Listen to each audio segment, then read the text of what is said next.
মই আজি আমাৰ দৰঙৰ হলি মেৰী ইণ্টাৰনেশ্যনেল স্কুলত এনুৱেল ফাংচনত আহি পিনে বহুত বেছি ভাল লাগিল। ল'ৰা ছোৱালীখিনিয়ে বহুত উৎসাহেৰে তেওঁলোকে ডেন্স কৰি আছে, ভেকশ্যন কৰি আছে আৰু এই স্কুলখনৰ লগত মই মানে আগৰ পৰাই জড়িত আৰু একবাৰ ইয়াত আহিছিলোঁ ছায়েন্স ডে কিবা সেই হৈছিলে।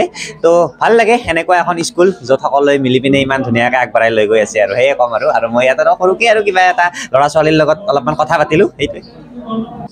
পৰামৰ্শ দিব লগা মই বাৰু নহয়, স্কুলখন ভালকৈ চলি যাওক সেইটোৱে আকৌ, যাতে ভাল শিক্ষা দিয়ক স্কুলখনৰ পৰা আৰু ইয়াৰ পৰা যাতে বহুত ডাঙৰ মানে বহুত মহান মানুহ ইয়াৰ পৰা ওলাওক, যিয়ে দেশৰ কাৰণে বহুত কিবা কিবি কৰি যায়। মানে ল'ৰা ছোৱালীবিলাক দেখিলে মোৰো সৰুলৈকে মনত পৰে, যদিও মই ইমান ডাঙৰ নহয় তথাপিও অলপ হৈছোঁ না। তো ভাল লাগে সেনেকুৱা ল'ৰা ছোৱালীখিনি, এইখিনিয়ে মানে জীৱনৰ আৰু সেই আৰু মই সৰুতে পাঠশালাত পঢ়িছিলোঁ, চৰকাৰী স্কুলত পঢ়িছিলোঁ বাৰু।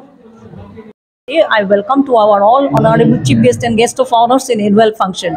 Actually, I am fortunate enough that Holy Mary International School celebrates its third annual function.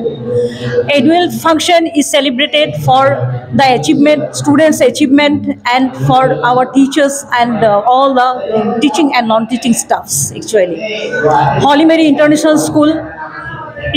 This year in Holy Mary International Schools, many students they have taken part in Northeast Talent Search exam and Olympiad exam, and many students come out successfully with a flying color.